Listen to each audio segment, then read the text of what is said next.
myself, Amer Nawaz. And Patrick Alcide.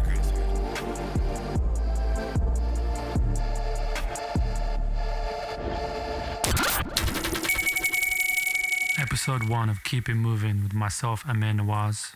And Patrick Alcide. So Patrick, you want to tell the listeners why we set this up? Yeah, we just like came together and thought, yeah, let's speech some gems, right? Talk some gems. Yeah, I mean, I think with what's happening right now, we felt this was a great time to really have a conversation with those individuals, with the youth that are in their bedrooms, that inspired to get into the music business, or inspired about having a dream and not believing that it could be achievable because of the circumstances or disabilities or whatever the case be. But now we have this moment where our business, our core business, which is live bass, is all on hold due to no touring and the boundaries and the laws in play. We wanted to take the opportunity to really get into that. So myself, Amer, founder of Live Bass. Patrick Alcide is my business partner and co-founder.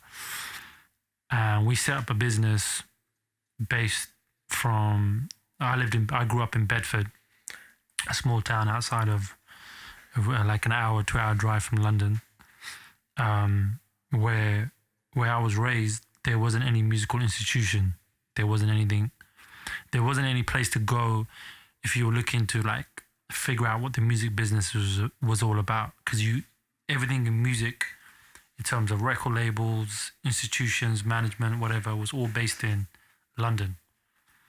So we'll get into it a bit later, but Hitchin is where you're from. And yeah, that's my neck of the woods, Hitchin Town. Small, I don't know, is it a village? I think it's a little town. It's got a village vibe to it. Yeah, nice little village vibe, nice restaurants. Yeah, it's a good place. Actually, I'm not sure about the restaurants. Few nice coffee shops. Nah, it's got some good restaurants. Good Mexican restaurant. Oh yeah. Good Mexican. Yeah, now it's got really good independent businesses. Yeah. I was You grew up here, I right? actually grew up, yeah. I think I moved to Hitchin when I was probably 6 or 7 years old. Okay. Originally from Letchworth. Born in Stevenage, so quite close to each other. Yeah, I mean, it all started from events. No, but prior to the events, yeah, you grew up in Hitchin, yeah. Hitchin from 6, yeah. Yeah. So you went through the schools, colleges. What made you feel like you could do what made you feel like you can be a independent kind of like dream chaser, like you didn't rely on anything, you just went and figured it out? And 2, where did you get your source of like knowledge from the music business, knowing that you grew up in a small town and you had no network and connection to music? Yeah. Good question. I think for me as a kind of young guy growing up, I really found it hard for someone to tell me what to do, especially when I was at school. Yeah. So like when I guess I wasn't the best of people like behaving, they would always try and tell me off. Were you a troublemaker? Not really a troublemaker. I just didn't really listen because I think sometimes they would talk and I wouldn't actually understand. Not understand them. Maybe, how would I put it? I wouldn't believe what they're saying. Okay. Because I always used to look into things by myself and try to find the answer. How old were you when you were thinking like that? 13 probably. Yeah, so I started off quite young in thinking, there must be another way of maybe doing things. Yeah. Or like say like when we used to in history and they were teaching certain things, and then I'm always asking the teacher different questions, and she always tried to shut me down. I'm always saying, no, like is this you only doing it from one perspective. Yeah, give me the So yeah, from that, I just found it super hard. I lost my figures. No, but like going back to what it's just something you said there. You said when you were 13, around that age, you start questioning things and start thinking outside of the box. Yeah. So that kind of leads into the follow up. How did you get into music? Or you said events. Yeah, I mean, how I got into music, I actually started to DJ before that. I mean, the reason why I got into DJ, my dad and his friends, they used to have a sound system. Yeah. So they would like, on the weekends, they would be in the garage and they would like playing with their speakers and like not making songs, but just like putting like a little short vinyl on, just having a little jam session. And I was always there, like just listening and like learning things. So I guess when it come to the age, maybe where it was like garage was going on. What year was that? Probably when I was 15, 14. 14. So what year was that? Early 2000? Early 2000. I don't hear any more music in my it's headphones. It's gone. I'm gonna have to. We just want to have some music in the background playing in our headphones. I'm gonna have to. I'll just ask Patrick to stop it. Oh, cool. Sorry. Where was we? Was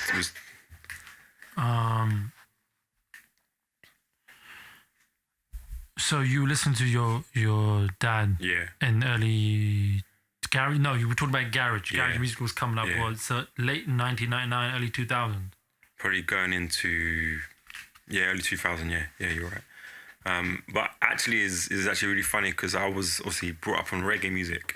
Yeah. And that's always been my thing from then. From your dad, from your dad's side. Correct. Yeah. And I guess even now, I still listen to a lot of reggae. But yeah, just going back to what we were talking about is like I started listening to a lot of different DJs, especially like DJ EZ, on like radio stations, pirate radio stations, and like local radio stations as well. And I always thought like, that sounds like something I want to get into. Right. So get into DJing or get into DJing. Okay. So I kind of got myself didn't get myself. I got brought some decks because I kept bugging my mum and dad, so they brought you some saying, decks. I really wanted some decks. My dad actually had a pair of decks. Tried to get me to use them, but they were like super old ones.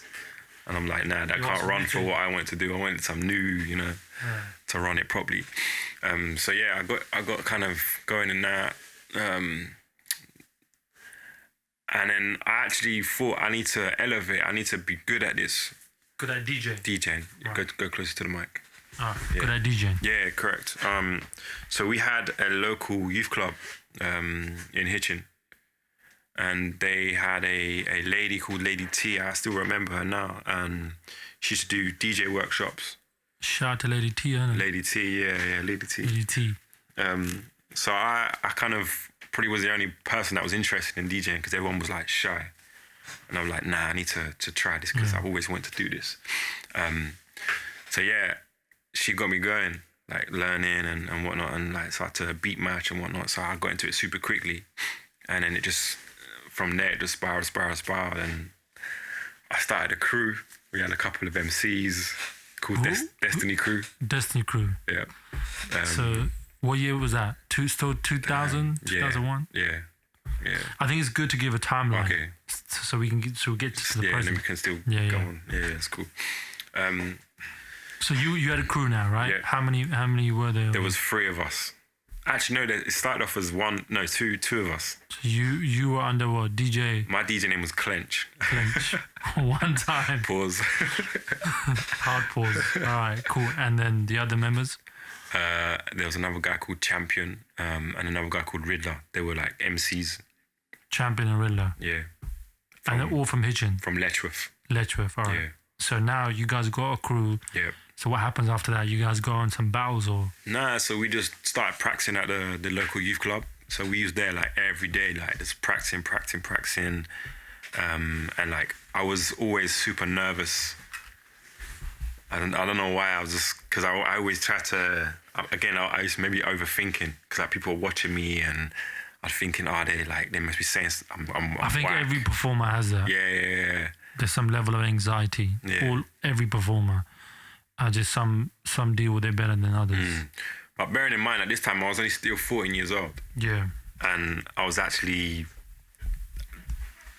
I was holding it down, like... I was actually, people like saying, yo, you super We need dope. receipts. We need to know you were holding it down, though. Might be fake news. But all right, cool. So, all right, you're 14. Yeah. You're practicing every day Yeah. with your crew, Champion and Riddler. Riddler. Yeah. Then what's the... So now, in your mind, what are you thinking? Like, yo, we're going to just go out and DJ at clubs? What was the thought process? So the next thing was, like, obviously, like I said, the radio station. So we had a local radio station, and I really wanted to get on there. So I sent them a tape, like a mixtape of what we done recorded. Yeah, what was the name? What's the name of this radio station? I think it was Prestige FM. Prestige. Prestige. Do you remember, like, Wizard, MC Wizard, I think so. and Lewis R, their station? So what was it, like an internet? Pirate radio station on yeah. FM. That was the thing back in the day. Like Pirate, there's loads of them, yeah. So I sent in like 2 or 3 tapes, didn't get no answer. So I thought, Where was that station based? Letchworth as well, yeah. So cool. So they never got back to me, so I was like, you know what? Alright, cool. I keep interrupting him only because I want to understand the story, because it's the first time I'm hearing it as well. Okay. That's why. So go. Okay. So yeah, didn't hear nothing back. So we just went back to the youth club, and then we just started like a vibe. So people just started to come and listen to us, and then from there we started to get a little following. When I say little following, I'm saying probably 10, 20 people. But so I'm thinking now, what else do I need to do? So then the next stage of that was Tracks nightclub in Hitchin. Do you remember that? No, Tracks nightclub. No, I don't remember that. Okay. Where was it? Near the Hitchin train station. Okay. So basically they had a garage event like every week, and then a crew called Rago Crew used to play there all the time, like MC Boss. At the time, I didn't actually know he was my cousin. And everyone was like, loved these guys, Rago Crew guys, whatnot. So in order for me to get in there, like I was wondering, how do I get in there? So I went there one time. I tried to speak to the owner, Will. Shout out Will. And I kept bugging him and to give you a set. Yeah, I just wanted to play like 15 minutes, and I was like, yo, like I'm this DJ. And he's like, you're too young this, and I'm like, nah, just give me a chance. Yeah. And he's like, you know what? There's some flyers. Go flyer the cards. So all right, I was like, all right, cool. Let me do that. So I've done some cars, like put flyers on the cars. Come back. He's like, yo, can you do some more? Flyering. So you became the fly boy. So I was a fly boy, yeah. All so right. I was like, damn. But you know what? Like I was like, but were you just flying based on, gets me in for the door, gets me a set? My foot in the door. Yeah, so I'm thinking like, if I do this, maybe there's like. That's a very important thing there, because now the generation think different. They think it should be given to them. That's right. So this is very interesting you to talk about that. Yeah. But yeah, cool. So now you're flying. So now I'm flying. I come back, and so every time I come back, he give me more flyers. So now I'm thinking, is he taking the piss? Yeah. Because I'm young, and he probably ain't got no one to do these flyers. Taking advantage. Yeah, so I kind of DJ Clinch. let that thought go. So I came back one time, and I asked him again. I was like, look, can I just get like a quick warm-up set? So he's like, oh, you know what, actually, come on Saturday, you'll be first person on. I was like, yes, that's my chance. Graveyard shift. So yeah, quickly, like, so I've done this set now, and then there must have been about 10 people there. So I'm thinking, damn, there's no one here. But that wasn't the point. I think what I was trying to like, I challenged myself to get there. I got there. Now I need to kind of start elevating the stages. So I started playing that little early set. Yeah. And then obviously I started carrying on doing the flying for him, and then he started to give me some money. So that money I had, I started to buy records. And obviously got my record collection up. Vinyls at this point. Right? Yeah. So then when that happened... Some people probably like, yo, vinyls? Yeah, Some kids are like, what the fuck? Yeah. So when that happened, I started bringing the MCs onto my set, the Riddler and champion. Yeah. And so we then, what happened was then we started to, our name, Destiny Crew, was starting to be put on the flyers. Yeah. And then one time... Branding, exactly. Major key. And then, damn, this feels like a super long story. No. So cool. You got your branding on and that got you guys gigs. Yeah, so like our name started to go on these flyers, and like Garage Nation used to do gigs at tracks. So you go on to that. So we felt good because like our name was on like Garage Nation. Obviously Garage Nation was popping promote back in the day. Seemed like progression. Yeah, so it was like progression. And then I guess from there we started to get paid, and then it was like £100, but then there was like 3 of us, so we had to split that. Yeah. So then obviously as we got better, the money always gets in the way. As we got better, the money never got better. Right. So I used to just obviously do the hours set or whatnot and get paid and keep doing that. But then I'm scratching my head thinking, wait there's like probably 1,000 people that turned up this night. Everyone's paying £10. That's 10 G's, man. And you're getting the... And I'm getting £100 from the 10 G's. Yeah. So then that's when I had to think, you know what?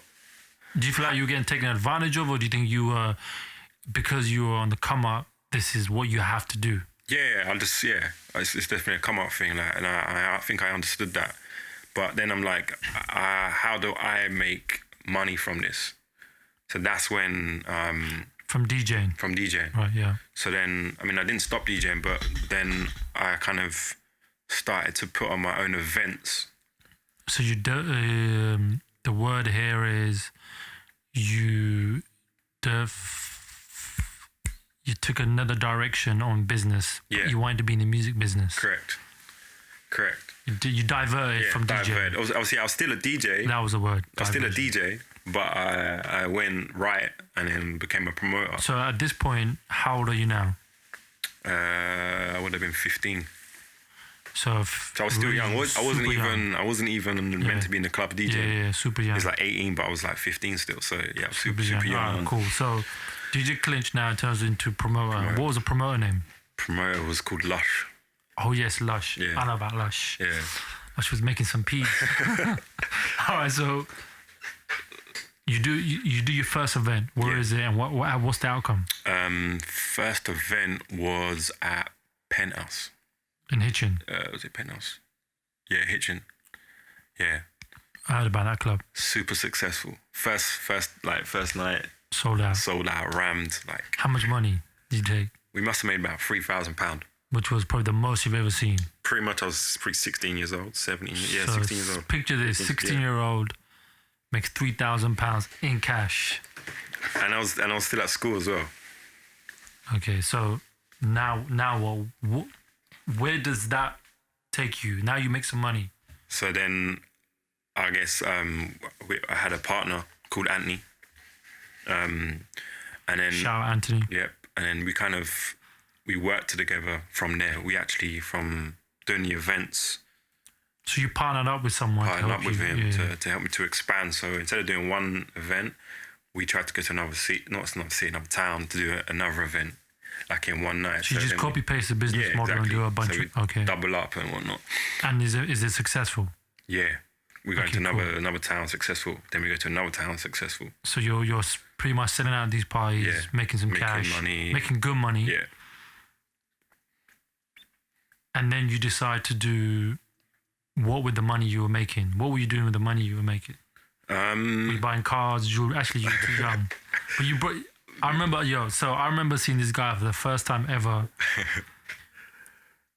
with a drop top A4 Audi. It was like a blue color. Was it A4? I want to say blue. Yeah, it was like baby blue. Baby blue, cream interior. Am I right? Was it cream? Yeah, I think it was. Cream or white. Yeah. And I was like, yo, what the fuck does this guy do?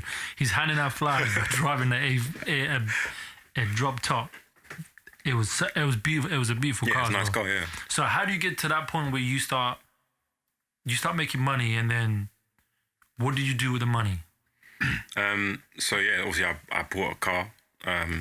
So you turn 16, you pass your driving license and go and buy an Audi A4. Nah, not that it is, because you obviously need your license. I think I got my license when I was 17, so we'd pretty moved past that. I'm just trying to think. All right, so let's get to the point where you're doing these events. You set up another business, didn't you? Yeah. Which was So I had a barbershop, but obviously I bought this car, and then I'm thinking doesn't really, it's not really doing nothing for me. So I thought, I need to do something else. So I sold the car to put into this barbershop called Fresh Smart. Trims in Hitchin. Fresh Trims. Yeah, With a Z. it was there. Yeah, Classic. yeah. Actually, really, really dope. Actually, like I painted it with one of my friends.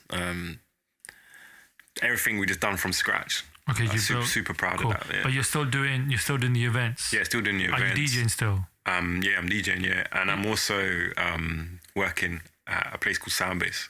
Slow down in it. So you set up a barbershop. Yeah, And the business is taking care of itself. yeah, So you and somebody else partnered up. yeah.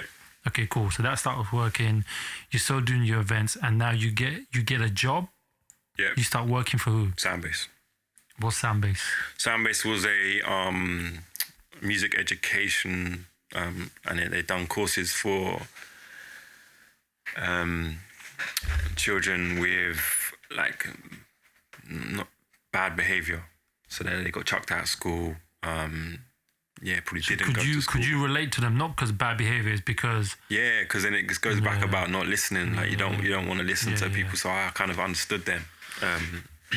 So yes, I was obviously doing that for probably 2 years. So then I would probably be now around 19. 19, yeah, about 19. so there's a lot going on. Yeah, lot's going on. I've really missed a few things as well. Your business is booming. You had a drive to do these things. Yeah. DJing, promotion. Yeah, Promoter, sorry. Yeah. Then you own another business, barbershop. Yeah. And you were teaching. How were you getting the time to do all these things? And what kept you going? Like, I want to keep doing all of these things. What was the drive? I'm gonna say money, but I was passionate. So like I woke up and I thought, okay, cool. Like what's next? That's all I thought about. So I guess like when you're doing 2, 3, 4 things at once, like you just do them because you have to. So I think the drive and the hunger and the determination was there every day. And you think it was installed in you as growing up, or it came from something, from a harsh reality, or something inspire you? I think my mum inspired me. Okay. She proper held it down when I was obviously younger. I even forgot about football, but let's not go back into that. But she was always there, and she would encourage me to do better. So I think that just stuck in me from day one. So just good parenting. Yeah, good definitely. upbringing. 100%. Yeah, it's amazing. So this sounds like an interview only because I don't know a lot of the things he's talking actually, about. yeah, So it's kind of interesting to put the timeline together. So now you're 19. This business is these businesses, all of them, plus teaching. Yeah. You're doing all this great stuff and getting all this success from it. What happens after that? Just give us like a quick breakdown. So 19. When did I meet you? What year? What age were you? Probably when I was 20. So from 19 to 20. Okay, so I can probably go back into how I met you. Sure. And then you could tell how thing ended. Yeah. So when Patrick was promoting his Lush events, I was also a promoter. But we'll get to that story some other time. But when I was promoting, I kept seeing him handing out flyers. But this guy looked too rich to hand out flyers. Like he had the car, he used to be fresh clothes, he used to have both his ears pierced with the real diamonds. No, they weren't. Okay, they looked like real diamonds. He had like afro. Hard to believe, but he had an afro. He looked like wealthy, but he also looked like he had his business mind going. Like every time I met him, he was like super respectful, but he was super like hungry. And I think what kind of caught my attention was your consistency. Everywhere I went, he was there. So if we went, so flyering basically meant every night when there was parties going on Friday, Saturday, Thursday, wherever they were, we were standing outside the clubs and we were those annoying guys giving you flyers and yo, come to this, come to this, come to this. Definitely. Then we'll go and do flyers at cars and car parks and stores and all of that. Take them, remember them boards that we just like Billboards, roundabouts and just put them up. And then the police still shut that shit down too. But now, so that's where I met Patrick, and that's where I guess we kind of connected. And we actually did an event together as well, didn't we? Yeah. What was called Messy? Was it Messy? Messy Saturdays or something. Yeah. And it wasn't successful. No. It kind of failed. Yeah. But I think we were still on good terms. Yeah. And then fast forward, so now I met you 20. We did a couple of events or a event. Yeah. And then what happened? What happens after that? What happens with your business? The barbershop. So I think I did an event one time. I think it was Flow Rider. In Stevenage. Yes. So I put that event on, and obviously it was the talk of the town because they've never had like an American act there. Yeah, everybody was talking about it from as pretty far as you can imagine. But I think on also the same night they had Calvin Harris. Well, at that time wasn't as big as he is now, but still. Yeah. It was on the come up. The other venue tried to lowball us by the tickets was like lower. But it was still super successful. So it was Lush Presents Flow Rider. Flow Rider, yeah. Okay. But it was, again, it was like super successful. So again, after that, obviously we had that name and then was doing all the events and they just grew and grew and grew. Then that takes us back to the barbershop. So that took a little hit.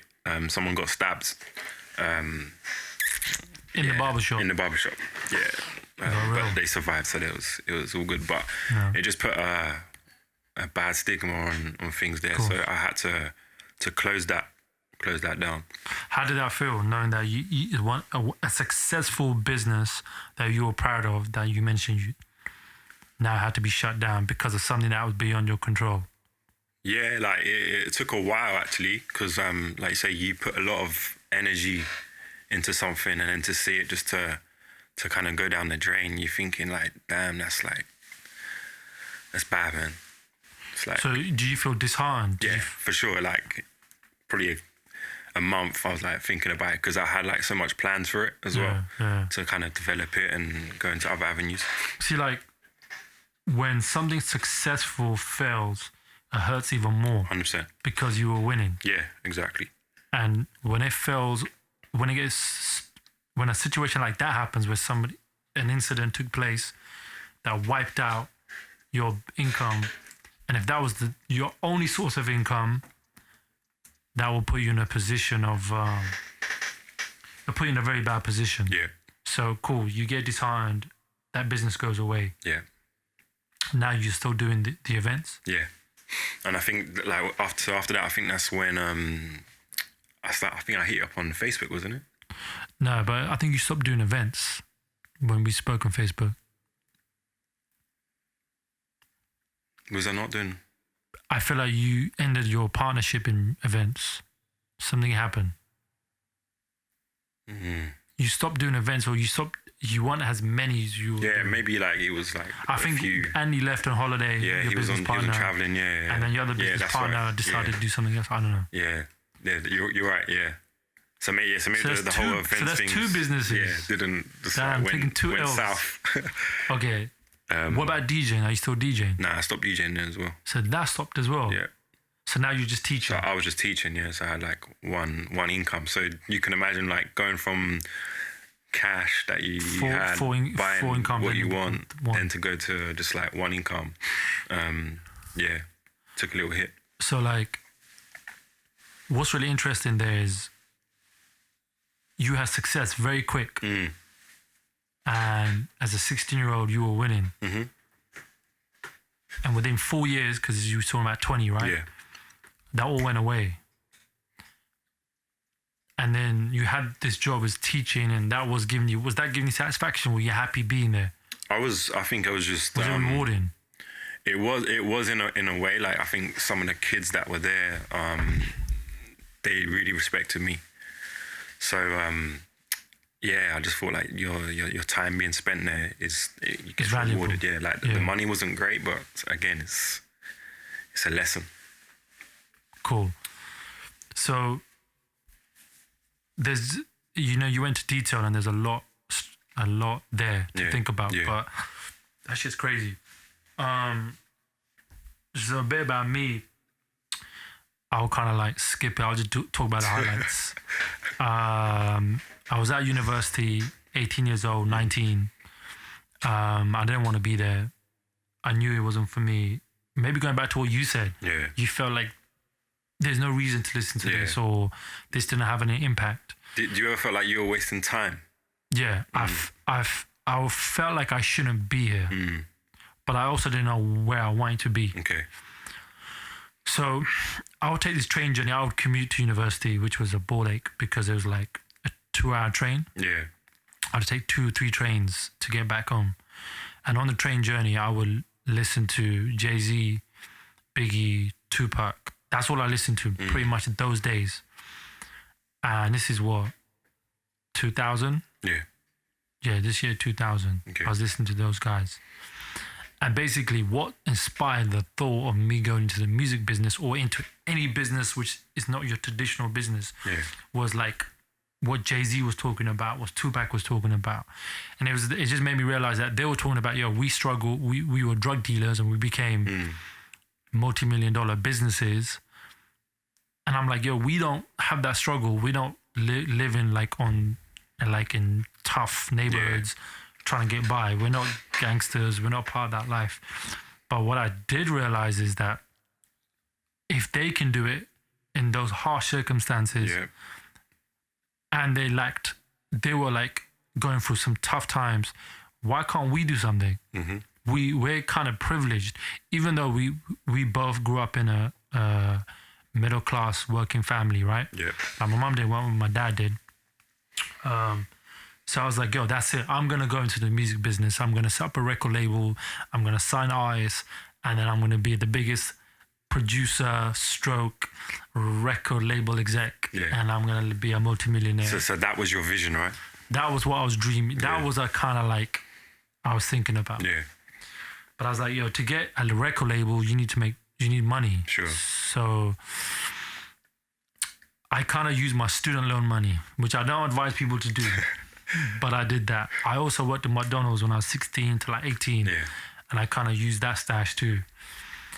And I basically was like, I'm going to put on an event similar to you. Like I'm going to do parties. I wasn't trying to be a DJ or anything. I wasn't trying to be a performer of some kind. Sure. Even like doing this podcast is like kind of weird to me because I've always trying to be in the background, not the forefront. Can I just stop you there quickly? Sure. Just a quick question. So how did it make you feel like knowing, obviously you had a vision, but you had to go to McDonald's to work? I'm not saying McDonald's is a bad thing, but... Yeah. Yeah, I mean, when I was that age, I wasn't thinking about the music business. Okay. I was just a means to an end. Like, okay, summer holidays, let me get some money. Sure. But I also, here's an important lesson that I learned, and I recommend this. You have to work somewhere when you're young to see the harsh reality. Like, you could be this person for the rest of your life if you don't make choices. Facts. Yeah, so do I want to be stuck here mopping floors and cooking cheeseburgers for the rest of my life? No, was the answer. In my mind, I was like, okay, this gives me more of an incentive to think outside of the box. And there were people that are still there. If I go back now to that same McDonald's, shout out to all those hardworking people, of course, but they're still there. Yeah. And that kind of... Managers. Yeah, and that kind of like... makes me kind of feel sad, but at the same time makes me realize that I knew that I didn't belong here. Yeah. And you found a way to kind of get out of it. Yeah, it took some time. And then, so when I did the first event, it was very successful. Nothing to do with my skill. I don't think I had a skill involved to do it. Yeah. It was very lucky. Timing was perfect. The universe, stars are aligned, and I made £10,000. Damn. Now, the reason I say £10,000, because to me, that was a lot of money. No, it's a lot of money. It's a lot of money anyway. Now, even today, yeah. In this corona situation. Corona situation, a pound's a lot. We'll take anything. But yeah. So when I saw that money, it didn't give me a feeling of greed. It gave me a feeling like, yo, I actually did whatever was in my head, which I keep listening to rap music, which kind of like, you know, you could take. Here's the thing. You can take what you want from things. It's how you see the world. I always, when I listen to lyrics of rappers, yeah, they talk about crazy things, but they were giving you the game. Knowledge. They were giving you information. You just have to really dissect it and understand it. Yeah. And Jay-Z is the best at it, one of the best. So for me, it was kind of like, okay, cool. This thing is manifesting. This thing actually works. Having an idea, going after it, and learning. So I'm going to skip it a bit. So that's 2002, that first event. Yeah. So 2004, I got very lucky, and I've told this story a million times, but just for the record, I'll tell you again. I ended up doing an event with Kanye West, but I brought him to my hometown, Bedford, which no one believed that he was coming. Yeah. At that time, this was 2004. He just dropped that album. Was it Graduation? College Dropout. Yeah. So that was like a huge record. He was like the superstar. And he came to London in November. And I got somehow connected to him for a producer that I was working with. And I did this deal. I had every money I had, I kind of put it up. Well, quick one. What made you feel like he wasn't out of reach? Because obviously Kanye West, huge name even back then. But like, what made you feel like, yo, that's still not too big for me to get hold of? I think this is something that's probably embedded in me and just the way I think. I don't think no one's better than anyone. Yeah. I think we're all the same. Some might have an ability to do something better than you, but doesn't mean they're better than you. So I was never intimidated by ideas or people. I was always open to have a conversation with anyone. I don't know where that confidence comes from or where that thoughts come from. That's how I've always been, as you know I am. So when I was in that situation, I was like, yo, now is the time to make this happen. When I put the flyer out and when I promoted the event, no one believed me that he was coming. And then when eventually it all played out and he came, he performed, I saw everyone's reaction. I saw people that I grew up with to people that I know about. They were all at this event. It was 2,000 people. Kanye West performed Jesus Walks, Through the Wire, 5-6 songs, and people were losing their shit. Inside, I was losing my shit. Outside, I was just like, okay, this is a moment that's triggering these, like, I'm going to just be calm and cool about it. So what ends up happening is after that night, I realized, or the feeling I got was that hip hop wasn't just music. It was more than that. It was almost like it was going to be part of our lives in a big way. Because if a rapper from Brooklyn or a rapper from Chicago can come to a small town in the UK called Bedford and create so much energy in the town, you know, even with Flo Rida, create so much energy and create so much momentum that everybody wants to be in that building. There's more. It's got to be more than just music. And that was when my brain started clicking. I was like, okay, I've got to figure out what's happening in the US. Mind you, this is MySpace days. This is not Instagram. There was no Twitter. There wasn't no YouTube. I don't think, was there Google? There wasn't even Google, I think. Nah, probably I don't know. This is not 2004. Like, you can correct us, but I'm pretty sure there wasn't. So the only way you can find out about new music and new artists through mixtapes. So we had pirate radio stations. Yeah, that's right. They had mixtapes. So I was like, yo, I need to figure out how to bring those DJs or a DJ from that world who does mixtapes with rappers to the UK to figure out what was happening in the West and the East Coast. So I was on that journey of bringing DJs from New York. So New York, I brought DJ Who Kid, Green Lantern. Shout out to DJ Who Kid. Who Kid. Shout out to Who Kid.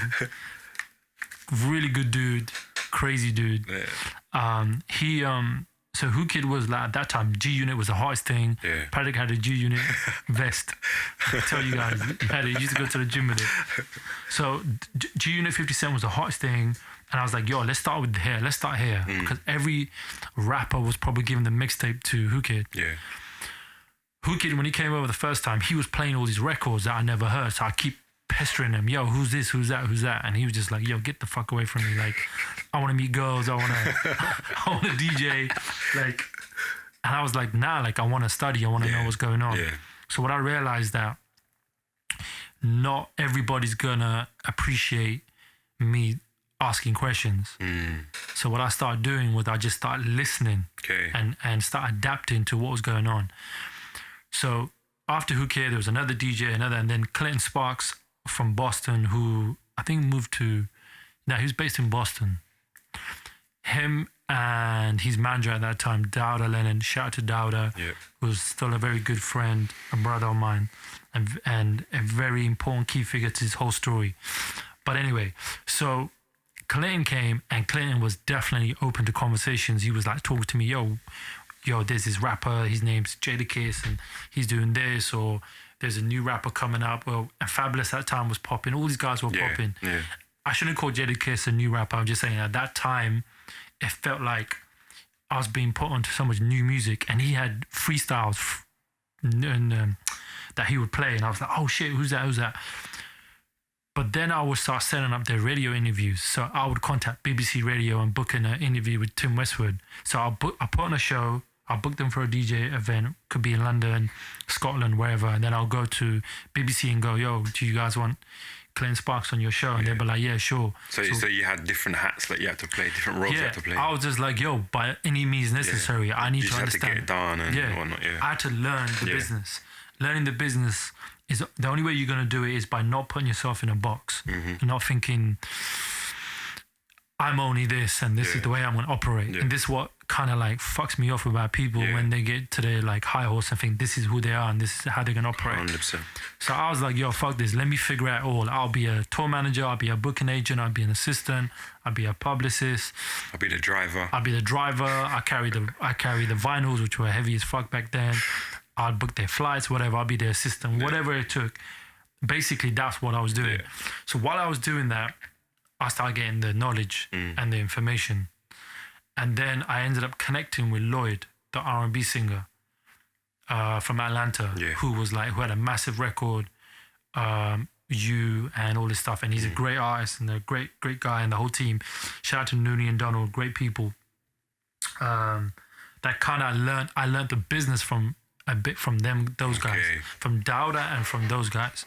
Not they were telling me something directly. It's just the way they were going about the business, and they're learning their different kind of like code of conduct.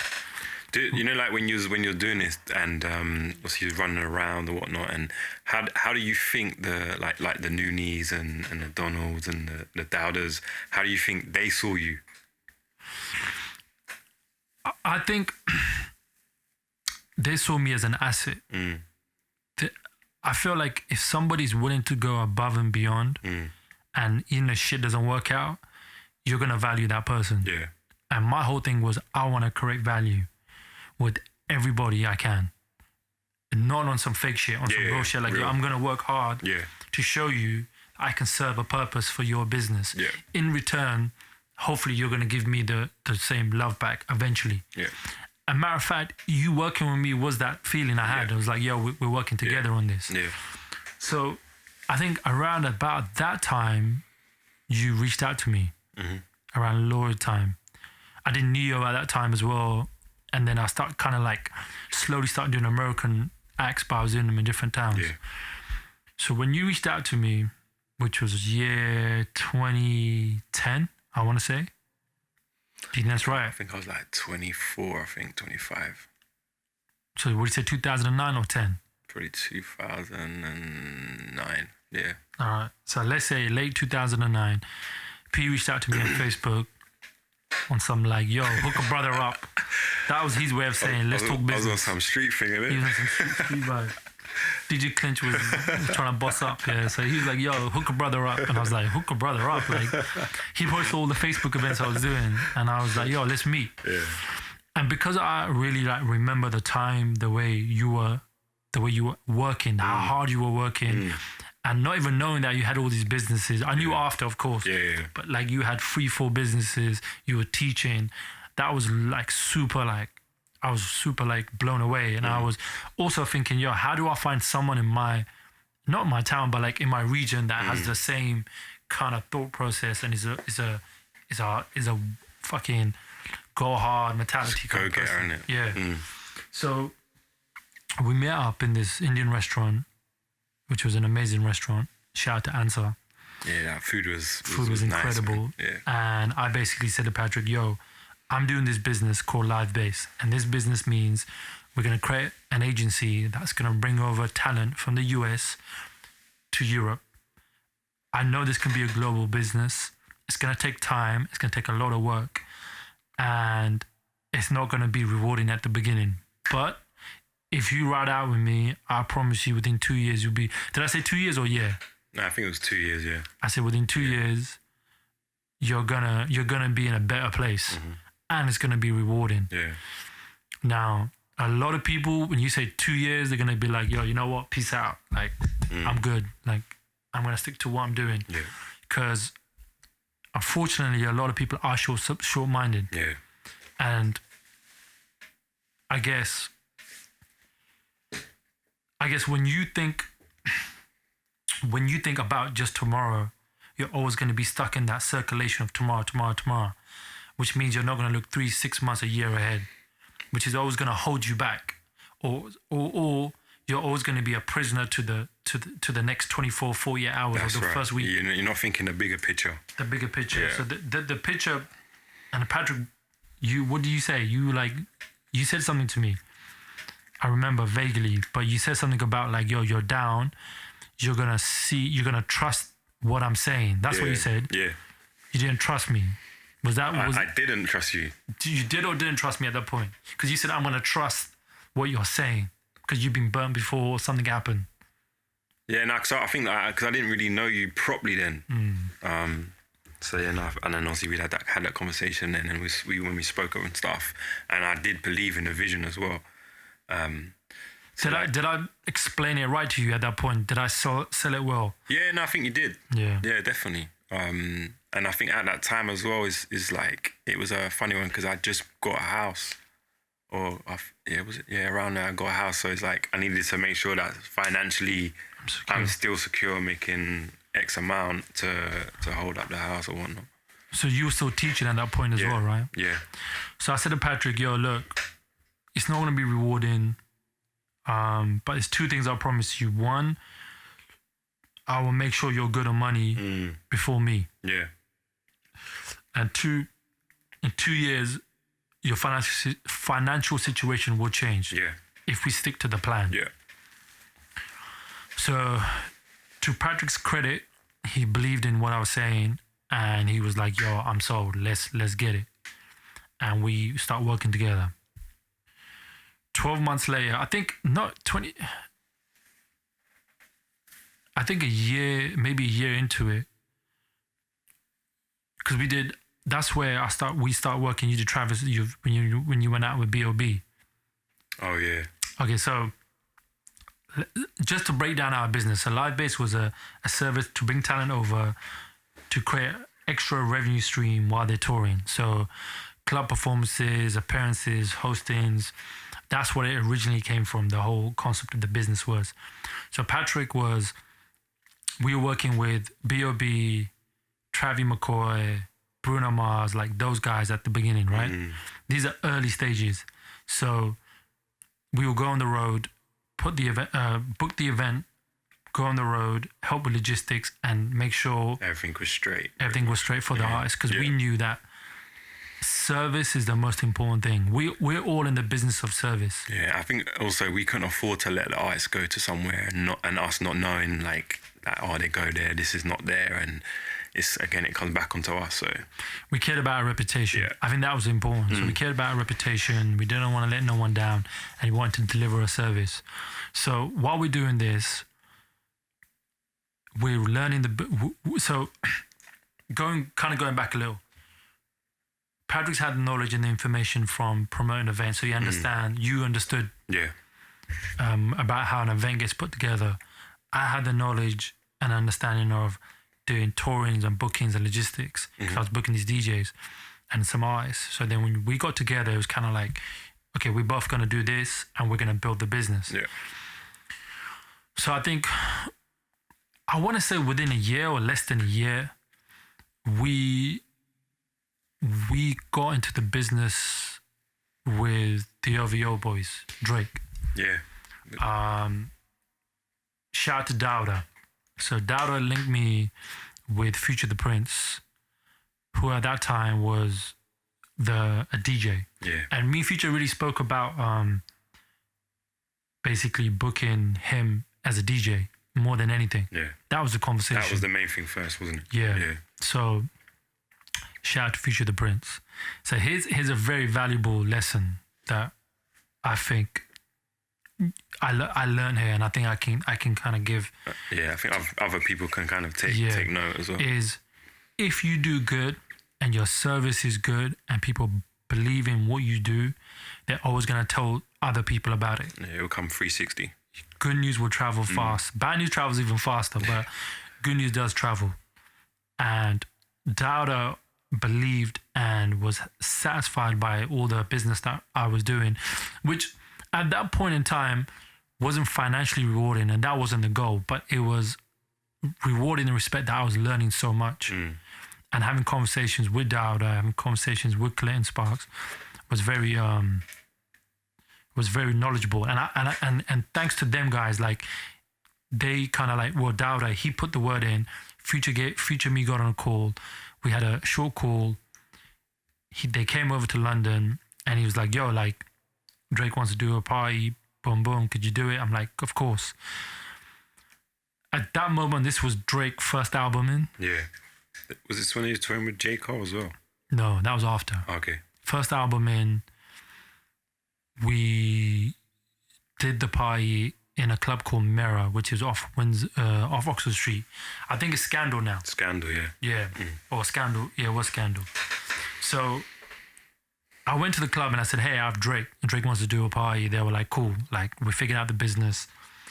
And we do this event. Now, when we do this event, everybody was trying to come to this event. Every footballer. Every Tom, Dick and Harry was, yeah. There was a queue, which is like probably 2-3 miles down. Madness. Oxford Street. It was a mad event. Yeah. Which was that moment again, that Kanye West moment. Like, look, hip hop culture was so powerful and it had so much impact, even though this wasn't from the US, this is from a Canada rapper. And he brought so much energy to the city. He still does, but at that moment, he brought so much energy that I was getting calls from people that I never heard of. It was a different type of energy, I feel. Different type of energy. That's the best way. Every model, every footballer, every athlete, every rapper, I guess everybody wanted to be in that small club. And that club only held, 200, 300 people max. Yeah. But it got so packed, you couldn't, it got disgusting. Yeah, you couldn't move in there. Sweaty, hot, everything, wasn't it? And, like, shout out Future again, because he kind of like, the next day kind of schooled us. He kind of spoke to us on a level and said, look, guys, like, you got to do things better, or, if you're going to work with this caliber of artists. And, he kind of like gave us some gems and kind of like made our minds think in a different way. 100%. And once again, like someone like him is at that moment when you're with someone like Future, you realize he's just a different type of energy. Yeah. He's how can I explain it? But I'm just going to butt in quickly, because I think at this time as well, like, just bearing in mind, Future wasn't his manager.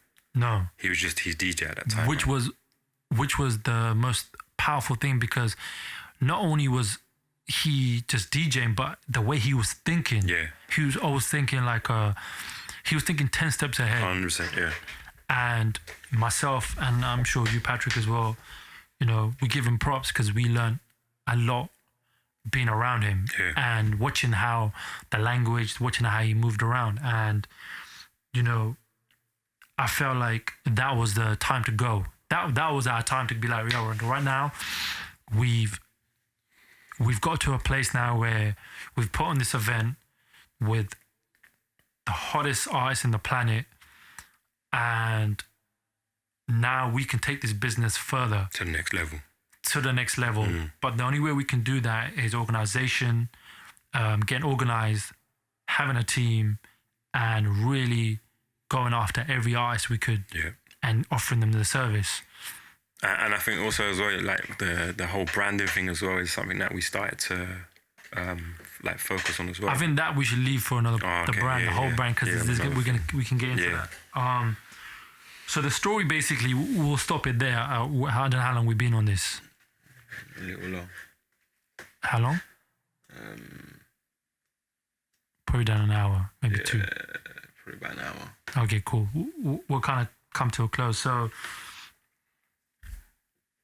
what we, at this point, everything that me and Patrick spoke about leading up to that point, I felt like, I don't know, Patrick, what do you think? What do you think that kept all these things happening from the first time, from that guy who's DJing in his garage practicing to right now, to that moment of doing this event and figuring out, we know this business can be global and we're going to make it global. Yeah.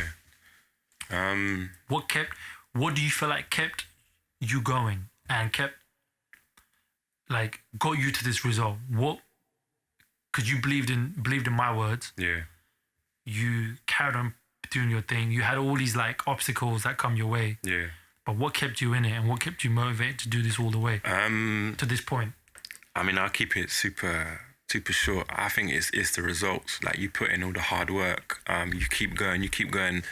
You think maybe and you come to a hurdle and you kind of think, oh, wait there, I can't do that. But then you kind of get over that hurdle, and then at the end of it, there's a result. So, like you say, it's like when we start from where we was to where we are now, it's like we've kept doing that. Like, there'll be a hurdle, we get over it, and then we improve. Get over a hurdle, we get over it, and then we improve. And we've cut a lot of things out only because we don't want to bore you guys with the details, but there was a lot of struggle. But struggle only means progress. Yeah. What's the thing that Lloyd says? Without struggle is... Only signature. Without struggle, there's no progress. Yeah. Which is a fact. Yeah. And what we realized that when you struggle, no matter how small or big the struggle is, there's a reason for it, and you're progressing through it. Yeah. My biggest takeaway from it was, if you want something bad enough, you'll find a way. If I was willing to be the assistant, the tour manager, the driver, the coffee getter, the whatever, how would I have known to learn all these tools? How would I know? I wanted it so bad. I wanted to figure it out. And I think you build character doing all these things, all these small things you do. If you just skip all the process and all the hard work and you get straight to the end result, you will never feel like you've learned anything, or there's a process, and your character never gets built. So you've gone from A to Z super quick, and you built no foundation and whatnot. And it's I strongly feel whatever's meant to be will be, but you have the power, God-given power, if you believe in God or the universe, that you can go ahead and do whatever you want. It just comes down to having an idea and pursuing that idea all the way till the end, no matter what. And I think this is why we're doing this podcast. So we're going to end it on this note that we had this conversation the other day. It was now we all kind of this virus has kind of put a pause on the world. Yeah. But how can we just be sitting around the guys who spoke of all this bullshit to you for the hour and just hand on hand wait on things to get normal? We don't know if there's ever going to be a normal. So we took the opportunity to talk to you, whether it's one person or 100 people. So we hope that definitely whoever's listening can take something from this, and also gives you a moment of we're not rocket scientists, we haven't done anything amazing, but we're just sharing some stories and shining some light on, struggles. Embrace them, learn from them, grow from them. They will reward you. And if they don't reward you, your character will become better. You will learn something about yourself, and you can teach someone as well. So this is how I just kind of like, I want to call it a give back, but it's not even that. We're not in a position to give anyone anything, but I want to say this was more of us having a conversation with someone today or tomorrow, whoever. Now this will be on forever, but you know, it was in their bedroom or listening on their phone, and it's kind of thinking, yo man, what the fuck is going on in the world? Like, how am I supposed to live my dream, or how am I supposed to do it? And I'm not saying we have the answers. It's just more of a conversation. Yeah. So I guess this is podcast 1. Signing out. Amer. Patrick. Peace.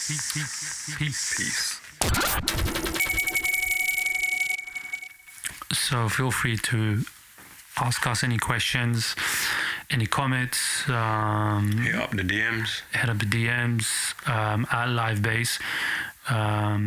We're gonna do more of these episodes, and while we learn to figure this out, you can help us along our journey. Like we said at the beginning, we've never done something like this before. We never planned to be front voices of anything, but here we are. So Keep it moving. Keep it moving.